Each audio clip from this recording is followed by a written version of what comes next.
Hello, my name is Hope Elaine West, and this is my individual diversity presentation. In this presentation, I will cover some of the subjects that we have been going over in our class, as well as how it applies to me. 1 minute, sorry. Okay. This is my genogram. This is my father, Jose David Marquez. And then my mother, Santos M. Biddy, and my stepfather, Robert W. Biddy. These are my maternal grandparents, Juan J. Ruiz and Mary Ruiz. I do not have a picture of my paternal grandparents, but their names are Nicolas Marquez and Mary Marquez, who are both deceased. The next picture to your left on the bottom is a picture of my brother, David M. Marquez, and my sister-in-law, Alejandra Marquez. David is my only sibling that I have. He is a year older than me. The next picture is a picture of my husband, Chalyn West. We have been together for 4 years, married for 2.5 years. The last picture is a picture of my children, Zoe Lynn West and Joseph David West. Zoe is 20 months and Joseph is 3 years old. The next slide is in regards to our PI assessment. I did a PI assessment over myself. The economic basic needs, I'm employed, I'm able to maintain myself and my family. We have food and transportation. There is 2 adults in the family that provide the necessity needs for our little family. The next one, the assessment of the severity, it's a 2.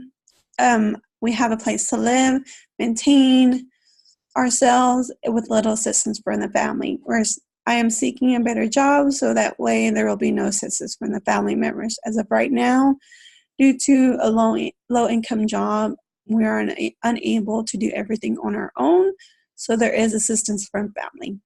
The assessment of the problem and duration, it's a 1 because it's been more than 5 years. We've been living together, and then there has been some help from the other families. I am seeking a higher education so I can help sustain us. Assessment of the coping skills, a 3. I believe I have a strong support system that helps me through our financial time and also our emotional time as well. Educational and training, I'm a student at Tarleton University seeking my BSW.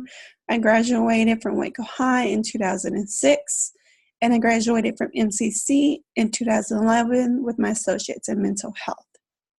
The assessment of the severity, it's a 1. There's no problem. I'm continuing my education so I can help provide my family with a better life. Assessment of the problem and duration, it's 4.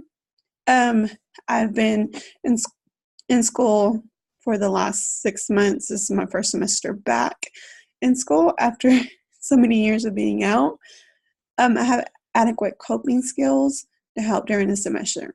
Assessment of the coping skills, and 2, I'm able to self-care and apply coping skills such as priority listing, calendars as a reminder, alarms as a reminder as well for when assignments are due.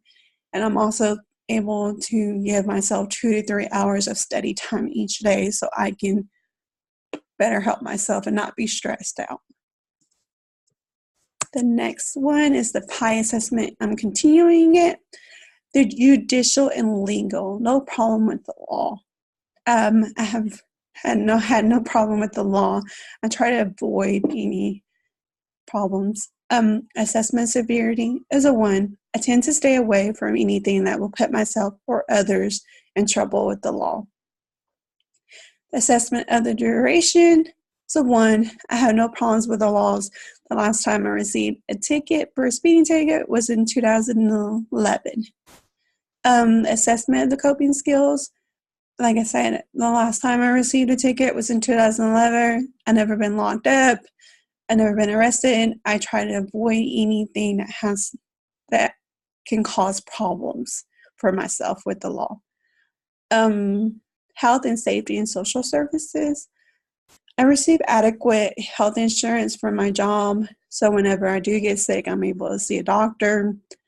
I am obese, so I do know that that is a problem that I have, but I am trying to resolve those problems. The assessment of severity is a 2. Obesity is the only thing that I'm dealing with right now, and trying to prevent any other health problems that can come along with obesity. The assessment of the problem and duration is a 1. I've been dealing with obesity for the last 10 years. The assessment of the coping skills is a 3. I try to maintain my eating habits, eating healthier foods in place of junk food. Hope is has adequate coping skills, so I have adequate coping skills. I understand the importance of eating correctly. So I understand obesity is a problem with me, and I understand in order to receive good health and not get any more health problems, I need to be able to control my eating and exercise and those type of things. Volunteer associations. I volunteer. I also attend some NA meetings when I'm able to with my husband, so that way I can better understand what he's going through, and also I see it as a thing to self-maintain myself as well. Knowing what's going on, being able to work through it, it's a big thing. Assessment of severity, I believe is a 2. I maintain a connection with my NA family, so that way we can continue to grow as a family. Assessment of the problem, a 1. It's been over 5 years that this has been going on.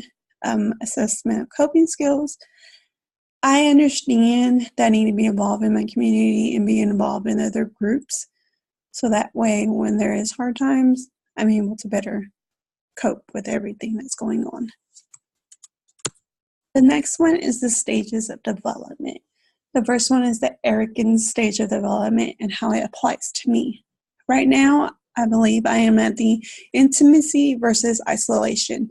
I'm between 20 years old and 40 years old. I'm actually 30, so this is right where I'm at. According to Sal McLeod, we begin to share ourselves more intimacy with others. We explore relationships leading towards longer-term commitments with someone other than a family member. Avoiding intimacy, fearing commitment in relationship can lead to isolation, loneliness, and sometimes depression. Success in this stage will lead to virtue of love. I believe that I am right on stage with this stage. I'm in a committed relationship with my husband of 4 years. I experience love, and I'm able to give love and receive love at the same time. I'm not isolated. I'm more intimate with others. I can have a long-term relationship, can have relationships with other people such as friends, those type of things besides family members. And then James Marshall identity statuses. I believe I'm at the identity achievement. And according to our book, this is those individuals who have experienced a decision-making process and are pursuing self-chosen occupational and ideological goals.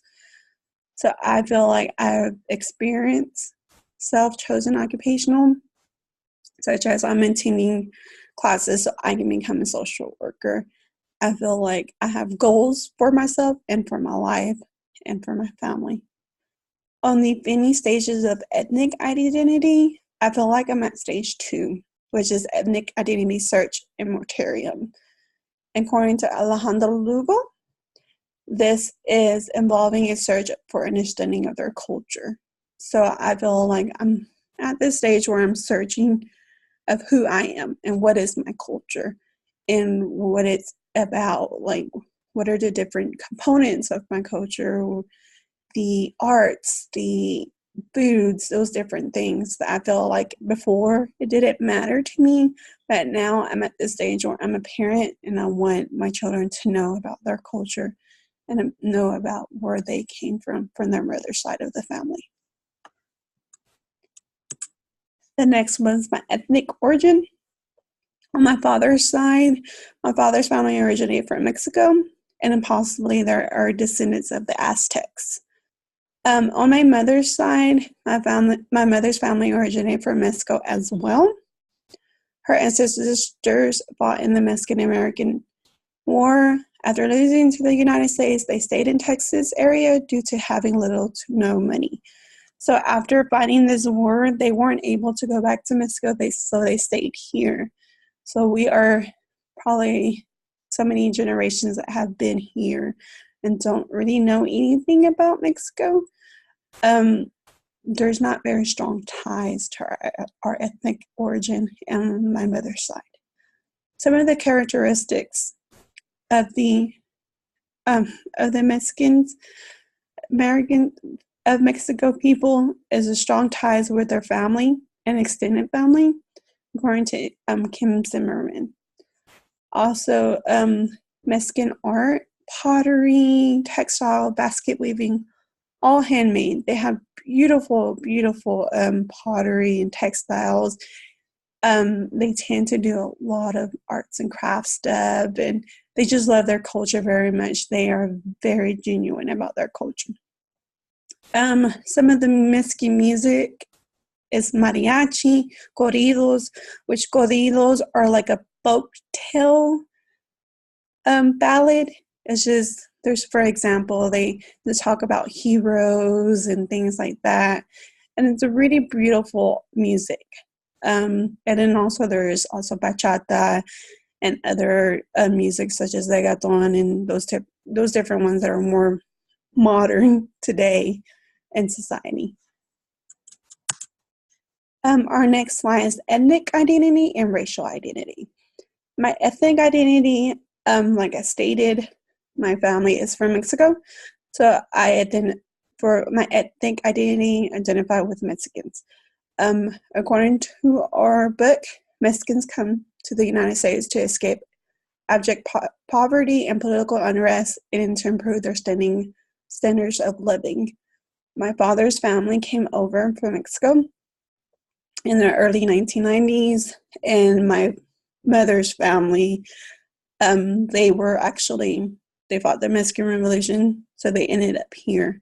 A lot of them were in poverty, and so they ended up staying here for a better life. My father's family came over here for a better life as well. They're very strong in their ethnic identity.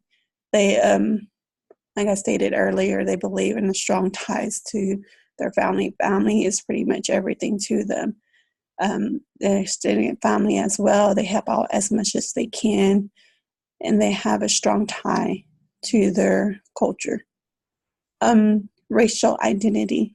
I feel like I identify with Hispanic, and then according to our book, a member of an ethnic group that traces its roots to 20 Spanish-speaking nations from Latino American and Spain itself. So that's where I identify myself as, with Hispanics. I have little ties to the Hispanic community and consider myself Mexican American. I don't really have that much ties to the Hispanic community. I feel like I'm more Americanized. And like I say, my mother's family identify themselves with American culture more than Hispanic. This caused confusion as a child and adolescent years as well. I was always raised more Americanized, didn't really have the traditional Hispanic home. There wasn't Spanish speaking in my home with my my parents divorced at an early age. So I was raised with my mother's family, which was more Americanized. There was country music versus Spanish music. We were considered more Mexican American than anything. We didn't really eat that much of the traditional Hispanic foods, Mexican foods, such as pozole, menudo, those type of things were more Tex-Mex. Our foods weren't considered to be Mexican food. It was more Tex-Mex food. So that's just the life that I lived, and where I identify myself as more Mexican American than Mexican, just due to the fact that my mother's family had so many generations already here, so we were already accustomed to the American. Then in my dad's side, a lot of them came from Mexico, so a lot of them identified more with the Mexican culture than the American culture. But again, I wasn't raised around them. I was raised around my mother's family to identify themselves more Mexican American. My sexual and gender identity. My sexual orientation is heterosexual. There was a point in my life in which I explored my sexuality like many young adolescents. Because of this, I became more self-aware of myself and comfortable in my own skin. According to Herbeck, some individuals identify with a different sexual orientation at various times in their lives, depending upon their relationships and their state of mind. There was a time where I thought I was bisexual. There was a time where I thought I was homosexual. It's just, there was different places in my life that I was at. I was exploring myself, exploring who I was as a person sexually, and where did I fit in. And a lot of adults have these issues happening during their life. I wouldn't say issues, but they have this happening in their lives where they don't know who they are, so they're self-exploring themselves. And I was raised in a family that I was permitted to do so. You know, I was told, just find yourself, find who you are. And so I went out there and I found who I was. So I had a point where I thought I was bisexual because I thought a woman was nice. You know, it was just different points in my life. But now I identify myself as a heterosexual. My gender is a female. I was taught not to let my gender hinder what I can do. There's limitations within myself, but I should always be who I am. So I was always taught not to, just because I'm a woman doesn't mean I can't do these certain things or be a certain way. I can be whoever I want it to be. And that's a very strong thing because my mother and my grandmother and great-grandmother and all the women in my family always had this strong will about them. And so we were always taught to be who you are. And whoever that is, if it's a woman that is a tomboy or if it's a woman that is more just feminine, then whoever it might be. My mother believed strongly on letting me play with whatever I chose. So if I wanted to play with cars, I could play with cars. If I wanted to play with Barbies, I could play with Barbies. She always felt like just because I was a girl doesn't mean I had to play with Barbies. It's whatever I wanted to play with. It's whatever was going to make me me. Also, I was seen as an unattractive woman to some due to the stigmatism of society's places on women's. We should look a certain way. I did not match up to what society considers as beautiful, i.e. skinny. I was never a skinny person. I was always the chubby girl.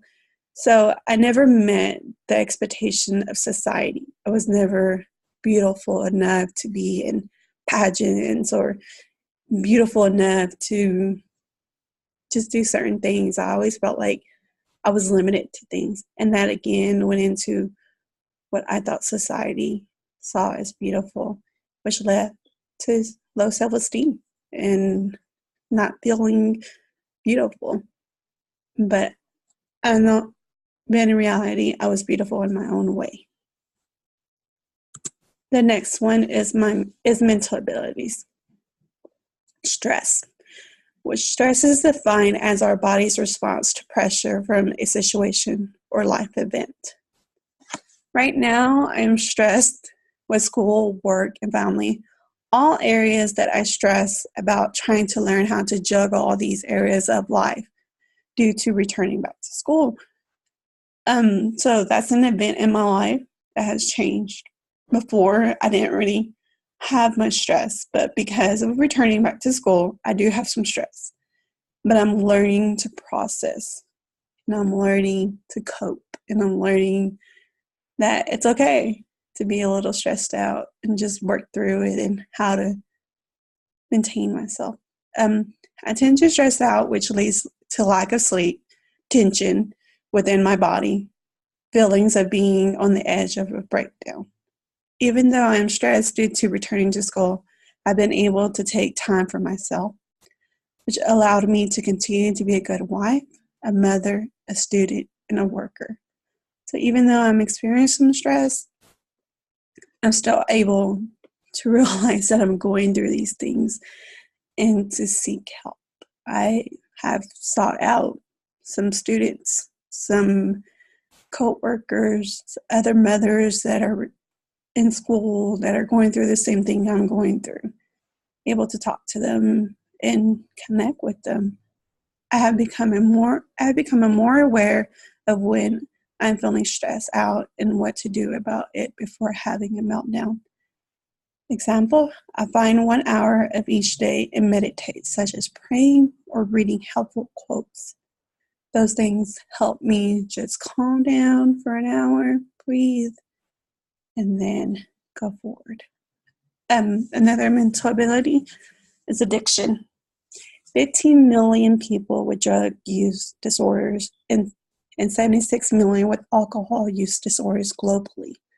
Out of these estimates, one member of the family could be affected by persons with addiction, according to Copello and Templeton and Powell. So even though I never experienced addiction, my parents had experienced addiction. Due to my parents' addiction, I have always felt afraid as a child, afraid they would hurt me under their influence or afraid I would be taken by the CPS. Sometimes being underneath the influence of alcohol or any substance abuse, drugs, you're not in your right state of mind. So sometimes you can hurt the ones that you love. Not intentionally, but sometimes it happens. I always was afraid of that. I was always afraid of getting hurt by my parents or being taken from my parents because they were not able to meet my needs and someone would find out and things like that. But even though I went through that, it made me who I am. My husband is an addict in recovery. As a child, had some experience with addiction, but never to this extent. Due to my husband's addiction, I now have some understanding. Addicts are humans just like anyone else, but sometimes we do not see the pain and hurt they leave on their families and consequences of this, such as hurt, resentment, among other things. So even though I didn't experience addiction, I experienced it to some extent with living with a person of addiction, which can cause a lot of hurt and a lot of pain in a person. It can cause a person to be angry, a person to go into depression, a person to feel like they're just not good enough or low self-esteem, those type of things. But there is always help for those family members that feel that way. There is Al-Anon, Nar-Anon. These groups are there for the ones that are suffering because of their loved ones or family members or friends that are involved in these type of things. They show that you're not alone, that there's other people out there that understand the same thing you're going through. I saw help among other families, friends who went through similar situations, along with other addicts who understand what they put their families through. So a lot of other addicts helped me through my time. They were not only there for my husband, but they were also there for me as well, to let me know that I wasn't alone, that I wasn't the only one that went through this. It's a hard time in the time of a person going through their addiction, but there is always a way out. Sometimes it's not the correct way out, but there is help, and it's a great thing to have help. So that's the mental abilities. The next one is physical abilities. Obesity. According to healthdata.org, an estimate of 160 million Americans are either obese or overweight. I've struggled with obesity since age 10. I ate as a coping mechanism to not deal with reality.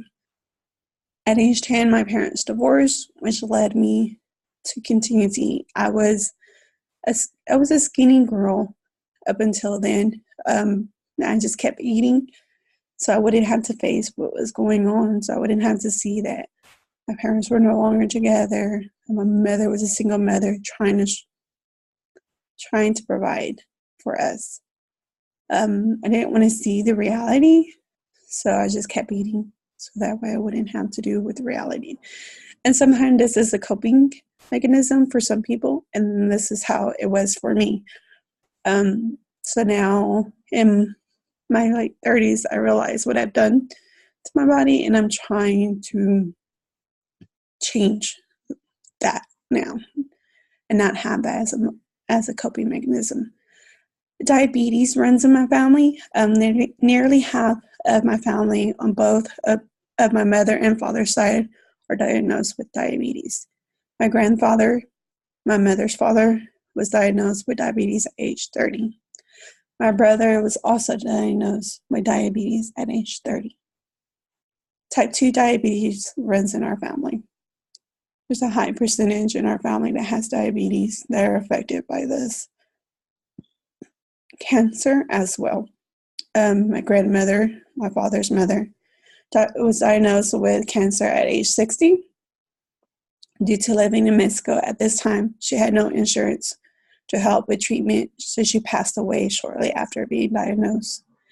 The lack of insurance and the lack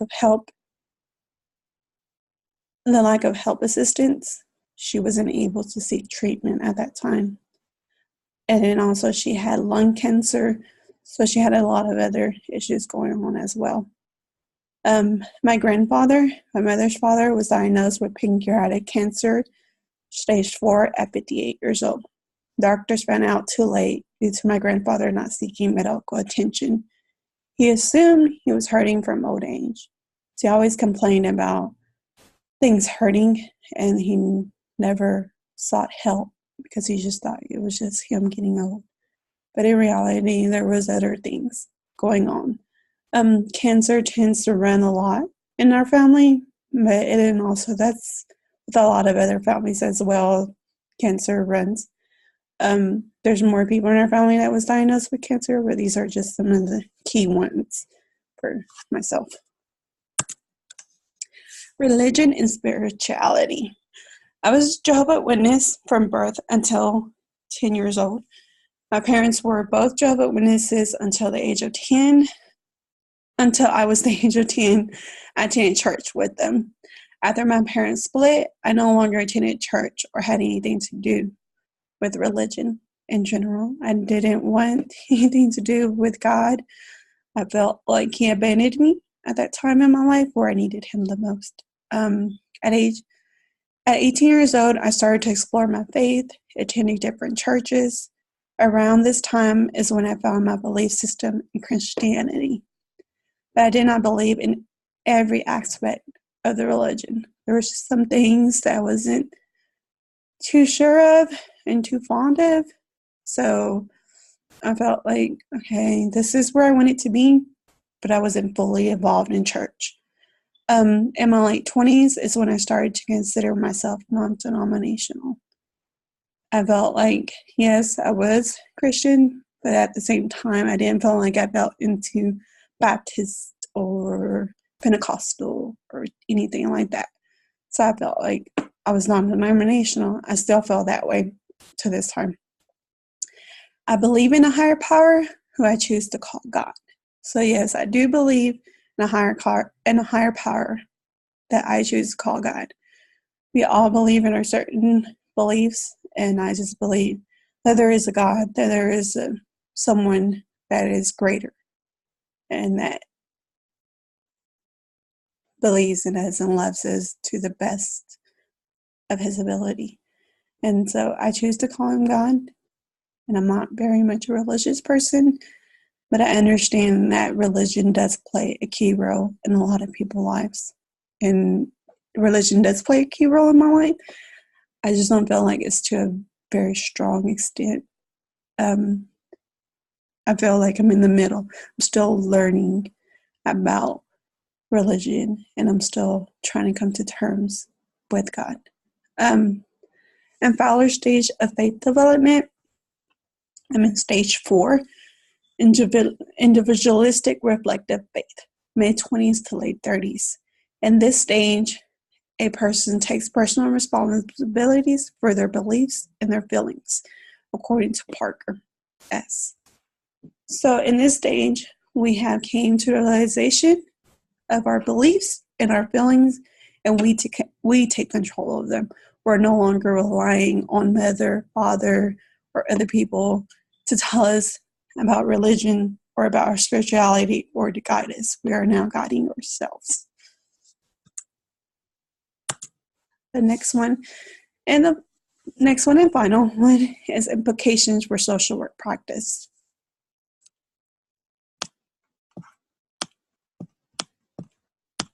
I'm sorry. I cut it off practice a little bit. Sorry about that. I have gained a better understanding of the components that make me who I am today, such as my ethnic identity, race, and sexual orientation. I'm more aware of self. I have become more aware of who I am as a person, which has allowed me to recognize my weaknesses and what I deal with on a daily basis. Example, racial problems.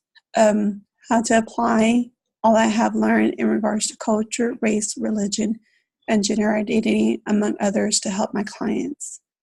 Also being aware of the many people who are oppressed, either by race, ableism, lookism, or countless of other reasons. I feel like overall with this class, I've learned a lot about who I am, and I'm still learning of who I am.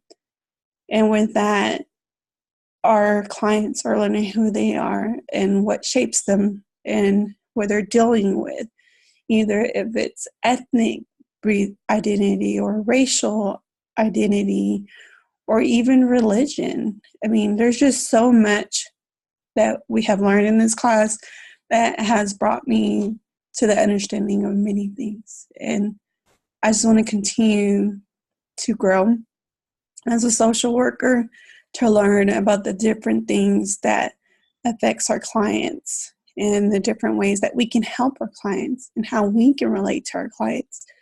I feel like all this information of learning of who I am throughout this PowerPoint has made me realize that I have gone through a lot and my clients have gone through similar or different things, but I can still help them regardless if I haven't been through there or if I'm not a religious person. It's okay. I can still help my client because I can try to understand where they're coming from. And as a social worker, we have to put our differences aside and we have to be there for our clients and just let them know that we're here, that we're understanding, and that we're open-minded. So that's overall what I've learned. These are my different references that I have used throughout my PowerPoint in both pages. So thank you so much for listening to this, and I'm sorry if I stuttered too much or I stopped. I've been very nervous, but thank you so much for enjoying this presentation with me, and thank you for this semester. And I hope to continue to learn and improve myself as a social worker because I'm barely in the beginning stages. Thank you.